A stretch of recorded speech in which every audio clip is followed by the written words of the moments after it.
Bulletin में खुशामदीद। सबसे पहले आपको बताएं, वजीर आजम इमरान खान ने कराची के लिए 1100 अरब रुपए के तरक्याती पैकेज का ऐलान कर दिया। कहा, नए तरक्याती पैकेज में वफाक और सिंध दोनों हुकूमतें हिस्सा डालेंगी। सूबाई राब्ता अमल दरामद कमेटी बना दी गई। पाक फौज का कमेटी में अहम किरदार होगा। वजीर आजम के कराची पैकेज पर रद्द अमल देते हुए chairman People's Party Bilawal Bhutto Zardari ने कहा कि पैकेज में से 800 अरब रुपए के मंसूबे सिंध हुकूमत के हैं। उन्होंने कहा कि वफाक के सिर्फ 300 अरब रुपए के मंसूबे हैं। वो हॉक्सपे रोड पर कारकुनों से खिताब कर रहे थे।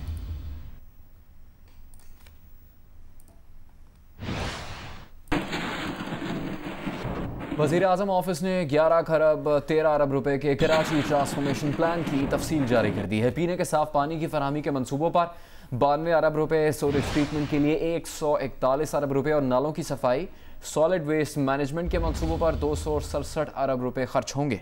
एलामिया के मुताबिक सड़कों की तामीर और बहाली पर 41 अरब रुपए और mass transit, rail and road transport के लिए 572 अरब रुपए मुख्तस किए गए हैं।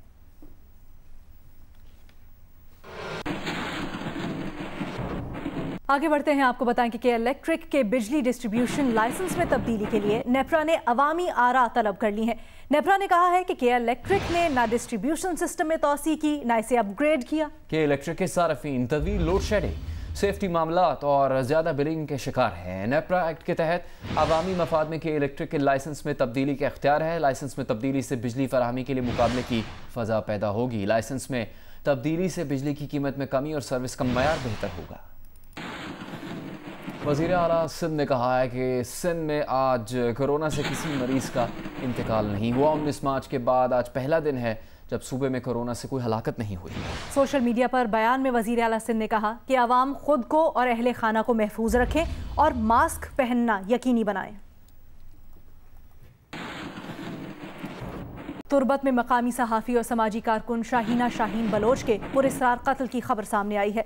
पुलिस के मुताबिक शाहीना शाहीन को 3 गोलियां लगी हैं। तर्जुमान बलोचिस्तान हुकूमत लियाकत शाहवानी ने कहा है कि शाहीना शाहीन का कत्ल अफसोसनाक है। DPO केश ने बताया कि कुछ लोग शाहीना शाहीन की लाश अस्पताल में छोड़कर चले गए। मकतूला के मामू ने लाश वसूल की। पुलिस मकतूला शाहीना शाहीन के अहल खाना से ताउन कर रही है।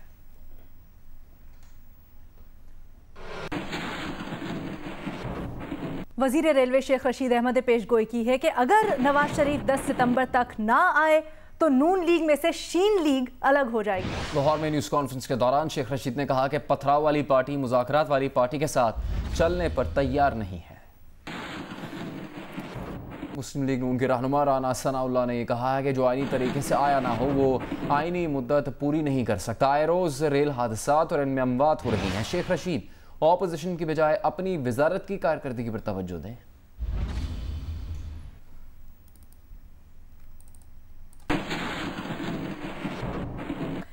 मुस्लिम लीग नून के सेक्रेटरी जनरल एहसन इकबाल ने कहा है कि पार्टी ने नवाज शरीफ से दरख्वास्त की है कि इलाज मुकम्मल होने तक वापस ना आए। नवाज शरीफ तभी वापस आएंगे जब मौलजीन उनकी सेहतियाबी की तस्दीक कर देंगे। लाहौर में शहबाज शरीफ की ज़ेरे सदारत मुशावरती इजलास के बाद प्रेस कॉन्फ्रेंस करते हुए एहसन इकबाल ने कहा कि पार्टी ने नवाज शरीफ से दरख्वास्त की है कि जब तक इलाज मुकम्मल नहीं होता और डॉक्टर सफ़र करने की इजाज़त नहीं देते वापस ना आए। जब उनका मुआलजीन फैसला करेंगे कि उनकी सेहतयाबी हो गई है और वो वापस जा सकते हैं तब वो वापस आएंगे। एहसन इकबाल का कहना था कि किसी की जिंदगी या सेहत के फैसले टॉक शोज में नहीं होते। इमरान खान की मईशत से मुर्गी अंडों से होती हुई भंग पर पहुंच गई है। डर है कि इसका इख्तिताम पोस्ट पर ना हो। ये मुर्गी अंडा मईशत से शुरू हुए, उसके बाद ये बकरी मईशत पे आए, फिर कटों पर आए और अब भंग मईशत जो है ताज़ा शाहकार है। तो मुझे लगता है कि अब इसके बाद अगला इनका मंजिल पोस्ट की मईशत है, ये पोस्ट की काश्त करेंगे। एहसन इकबाल ने कहा कि पार्टी मुत्तहिद है, APC का एजेंडा तय हो रहा है। अवाम खुद देख लें कि काबीना में बैठे लोग एक दूसरे के बारे में क्या कहते रहे हैं। कैमरामैन अदनान के साथ Usman Bhatti, Geo News Lahore. Editor in chief Jang Geo group Mir Shakeel उर रहमान की गैर कानूनी गिरफ्तारी के खिलाफ मुल्क भर में एहतजाज का सिलसिला जारी है। लाहौर में डेविस रोड पर एहतजाजी कैंप 176 दिन से जारी है। सीनियर सहाफ़ी ज़हीर अंजुम, उवैस करनी, जंग वर्कर्स यूनियन के फारूक अवान, मुनव्वर हुसैन, मोहम्मद वाजिद, मोहम्मद अली अफजल अब्बास, शाहिद अजीज, मोहम्मद मुश्ताक और निजी तंजीम के सदर रिफत मुगल, आयशा इकराम और दीगर एहतजाज में शरीक हुए। मुकर्रिरीन का कहना था कि मीर शकील उर रहमान की रिहाई तक एहतजाज जारी रहेगा। क्वेटा में जंग बिल्डिंग के बाहर होने वाले मुजाहिरे में शरीक सीनियर सहाफियों का कहना था कि मीर शकील उर रहमान के खिलाफ इंतकामी कार्रवाई जंग और जियो को बंद करने की साजिश है। पेशावर में होने वाले मुजाहिरे में सहाफियों और मुलाजमीन ने शिरकत की। मुजाहिरीन ने कहा कि जंग जियो ग्रुप को हक और सच कहने की सजा दी जा रही है। मुल्तान में यूनियन ऑफ जर्नलिस्ट और जंग जियो वर्कर्स ने नुसरत रोड पर एहतजाज किया।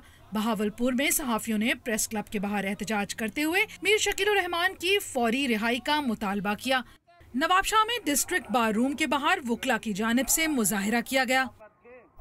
गवर्नर पंजाब चौधरी मोहम्मद सरवर से गवर्नर हाउस में हाफिज ताहिर महमूद अशरफी की क़यादत में पाकिस्तान उलमा काउंसिल के वफ़द ने मुलाकात की। गवर्नर ने इस मौके पर कहा कि आलमी बरादरी कश्मीर में भारतीय मजालिम का नोटिस ले। भारत सेकुलर मुल्क नहीं, हमसायों से भी इसके ताल्लुकात अच्छे नहीं। उन्होंने कहा कि पाकिस्तान ने करतारपुर में सिख बरादरी को तमाम सहूलतें फराहम की हैं। वफ़द में बादशाही मस्जिद के खतीब अब्दुल खबीर आज़ाद और दीगर उलमा शामिल थे। पंजाब के वजीर आला सरदार उस्मान बुज़दार ने पब्लिक प्राइवेट पार्टनरशिप के तहत रावलपिंडी रिंग रोड मंसूबे की मंजूरी दे दी। उन्होंने 10 दीगर मंसूबों के लिए ट्रांजिशन एडवाइज़र मुकर्रर करने की भी उसूली मंजूरी दी। कहते हैं कि ऐसा मैकेनिज्म तश्कील दिया जाए जिससे मंसूबे जल्द शुरू किए जा सके। लाहौर से देखते हैं रिपोर्ट।